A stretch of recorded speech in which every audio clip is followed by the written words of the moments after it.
That's it. They just killed the dollar. You know, a couple of years ago, when the official inflation rate in the United States was 1.7, 1.8%, the Federal Reserve was saying, we need to create lots of money. We need easy monetary policy because we need to get that inflation rate up to 2%.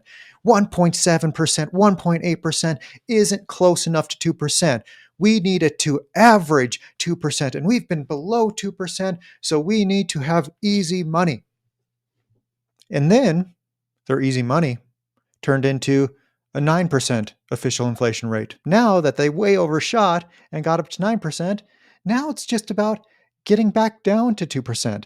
And they aren't speaking a single word, not a word, on averaging 2% anymore. So why is that?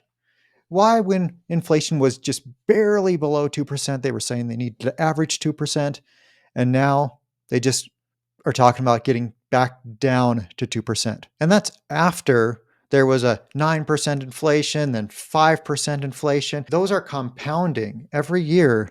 That inflation is compounding on the year before. So why are they pretending like they want 2% inflation, and then they conveniently make it so when it's below, they want to average up, and then when it's way above, they don't care about averaging anymore? And that is because the US government is so indebted that they need the inflation to survive, to keep the status quo.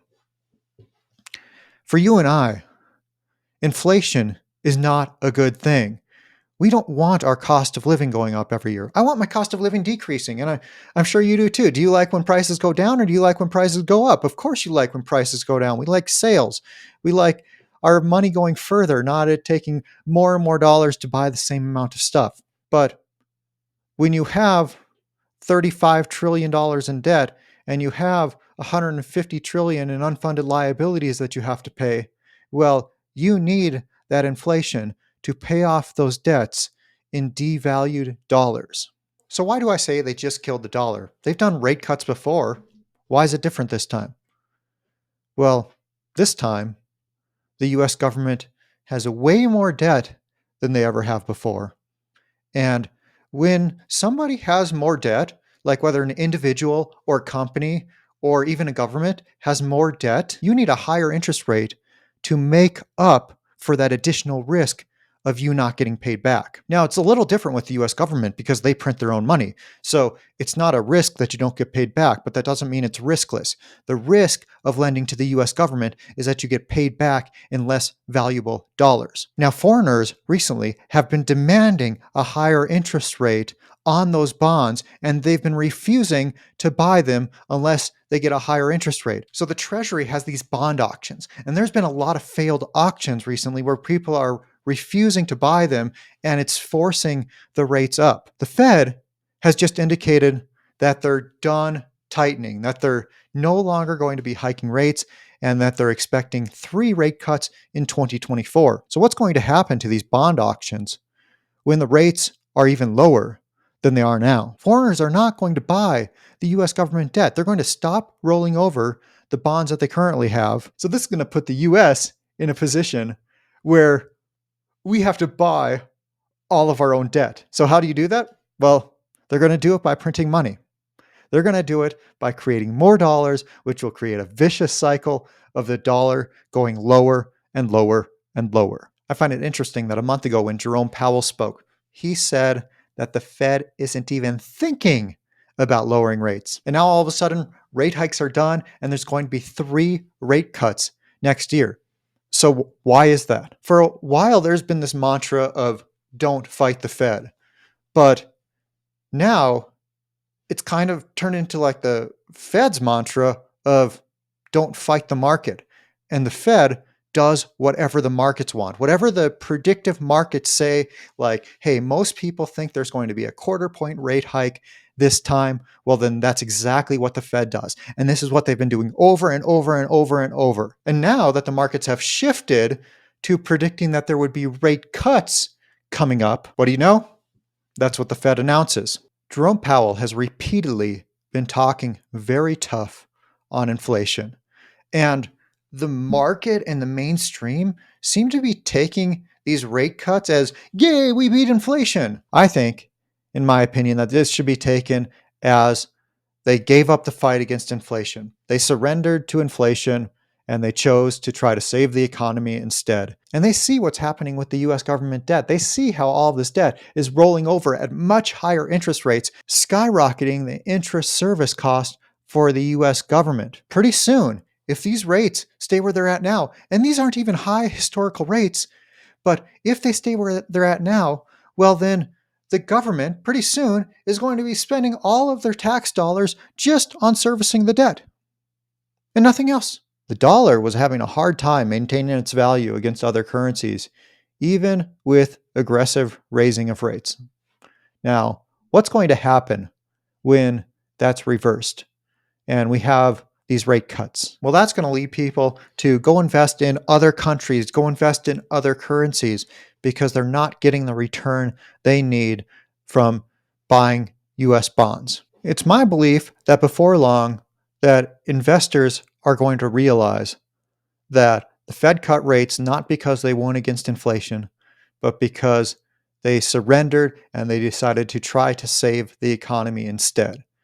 And I think that's going to lead investors to believe that, hey, maybe the economy isn't as strong as we thought. Maybe there's major problems. Maybe this inverted yield curve is important. Maybe it's something we need to look at because why is the Federal Reserve cutting interest rates when we haven't even reached 2% inflation? And there is no talk about averaging 2%. Now there's just talk about potentially reaching it in the future, maybe in 2026. And the stock market is way up on this news of the Fed's policy shift and going to decrease interest rates. However, if you look at past rate cycles of when the Fed started decreasing rates, the stocks went way down, not up. Yet everybody seems to have forgotten that.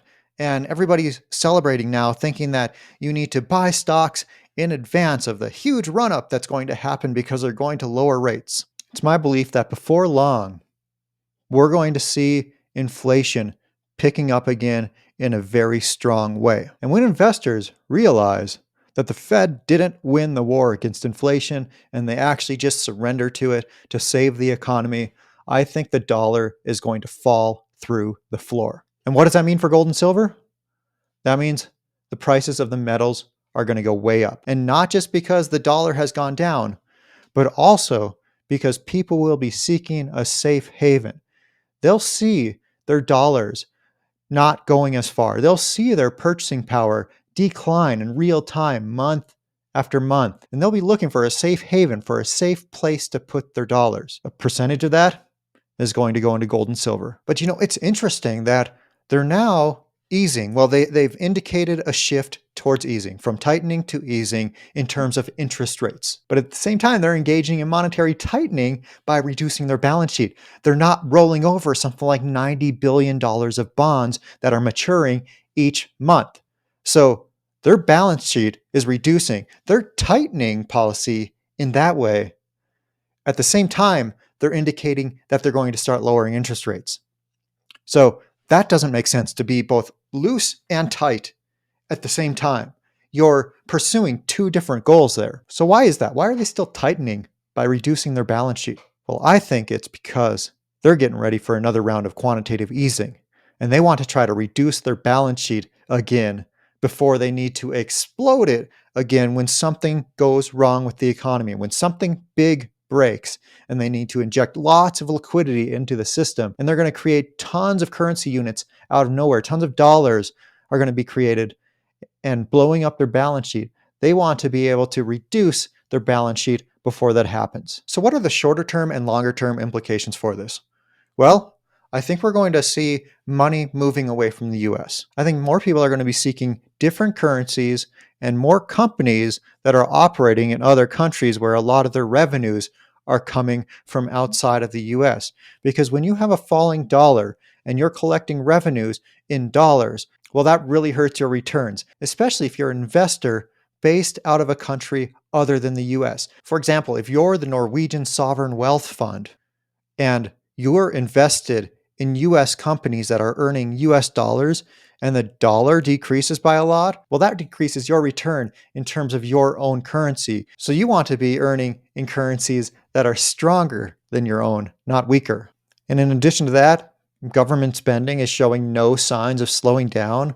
We're adding $1 trillion to the US debt every quarter, $4 trillion a year. And that doesn't even include the massive amounts that are owed through Social Security and to Medicare and Medicaid. They call those unfunded liabilities, but that's debt too. Like if the US government had to report their debt, how companies had to report them legally based on the laws of the US government, well, then the US government would be close to $200 trillion in debt, not 34 trillion. So to sum this up, what do I think is going to happen from this?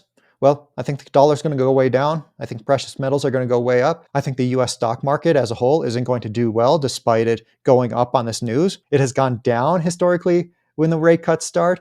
So I think there's going to be more investment going into foreign stocks, going into companies that own a lot of assets, companies that are reasonably priced, companies that have a lot of cash flow. Yeah, I think there's just going to be a major shift in the markets. If you're interested in mining stocks, check out this playlist right here. It's a series of videos I've made recently that are going to make you a better mining stock investor. And please subscribe to the channel and like this video because I release new videos like this almost every day.